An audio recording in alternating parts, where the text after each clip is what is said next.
Kasabay ng ika-29 na anibersaryo ng Technical Education and Skills Development Authority o TESDA ay ginanap din ang signing ng Memorandum of Agreement katuwang ang Department of Tourism o DOT upang palawakin ang oportunidad sa sektor ng turismo. Pinangunahan ni Secretary Cristina Garcia Frasco at TESDA Director General Soharto Mangandadatu ang paglalagda sa 5 taong formal partnership nitong Huwebes, August 24, 2023. Ito'y pagsasakatuparan ng pagpapayabong ng trainings at upskilling sa mga tourism workers na magbubukas ng maraming trabaho. Laman ng kasunduan ang pamimigay ng scholarships na magpapalakas sa lokal na komunidad at magpapataas sa human capital ng bansa.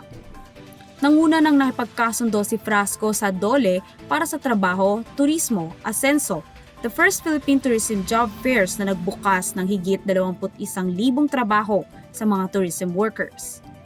Nagpasalamat naman si Direktor Mangandadatu kay Secretary Frasco sa naging kasunduan ng dalawang ahensya na ginanap sa SM Mega Mall sa Mandaluyong City. Saksi naman sa seremonya sina DOT Undersecretary May Elaine Batayn, Shashlima Joref Tamano, Ferdinand Jumapaw, TESDA Deputy Director General Vidal Villanueva III, Rosana Urdaneta at Aniceto Bertiz III.